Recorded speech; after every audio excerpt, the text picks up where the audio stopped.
حضرت علی رضی اللہ تعالی عنہ کو گرمی اور سردی کا کبھی احساس نہیں ہوتا تھا۔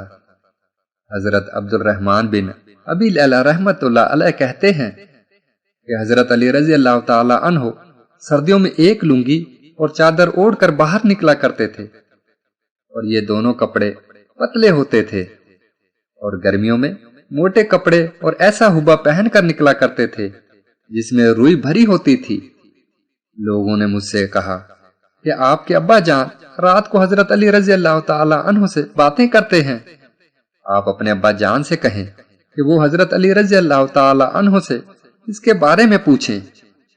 میں نے اپنے والد سے کہا، لوگوں نے امیر المومنین کا ایک کام دیکھا ہے جس سے وہ حیران ہیں۔ میرے والد نے کہا، وہ کیا؟ میں نے کہا، وہ گرمیوں میں روئی والا ہبا اور موٹے کپڑوں میں باہر آتے ہیں اور انہیں گرمی کی کوئی پرواہ نہیں ہوتی، اور سخت سردی میں پتلے کپڑوں میں باہر آتے ہیں۔ نہ انہیں سردی کی کوئی پرواہ ہوتی ہے اور نہ ہی وہ سردی سے بچنے کی کوشش کرتے ہیں۔ آپ نے ان سے اس کے بارے میں کچھ سنا ہے؟ لوگوں نے مجھ سے کہا، جب آپ رات کو ان سے باتیں کریں تو یہ بات بھی پوچھ لیں۔ چنانچہ میرے والد جب رات کو حضرت علی رضی اللہ تعالی عنہ کے پاس گئے تو ان سے کہا، اے امیر المومنین، لوگ آپ سے ایک چیز کے بارے میں پوچھنا چاہتے ہیں۔ حضرت علی رضی اللہ تعالی عنہ نے فرمایا، وہ کیا چیز ہے؟ میرے والد نے کہا، آپ سخت گرمی میں روئی والا ہبا اور موٹے کپڑے پہن کر باہر آتے ہیں، اور سخت سردی میں پتلے کپڑے پہن کر باہر آتے ہیں۔ نہ آپ کو سردی کی کوئی پرواہ ہوتی ہے اور نہ آپ اس سے بچنے کی کوشش کرتے ہیں۔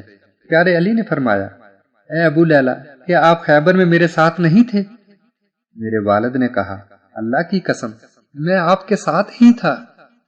پیارے علی نے فرمایا، حضور اکرم صلی اللہ علیہ وسلم نے پہلے حضرت ابو بکر صدیق رضی اللہ تعالی عنہ کو بھیجا کہ وہ لوگوں کو لے کر قلعہ پر حملہ آور ہوں، لیکن قلعہ فتح نہ ہو سکا۔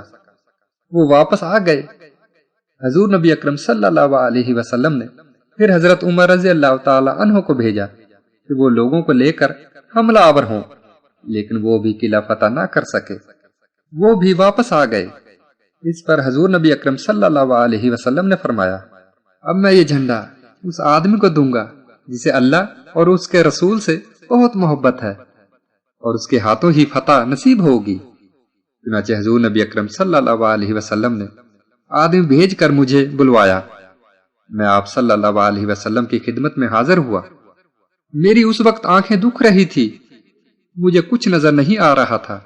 حضور نبی اکرم صلی اللہ علیہ وسلم نے میری آنکھوں پر لوہب دہن لگایا اور یہ دعا کی کہ اے اللہ، گرمی اور سردی سے اس کی حفاظت فرما۔ اس کے بعد نہ تو مجھے کبھی گرمی لگی اور نہ سردی۔ یہی وجہ ہے میں گرمیوں میں گرم کپڑے پہن لیتا ہوں اور سردیوں میں پتلے کپڑے پہن لیتا ہوں۔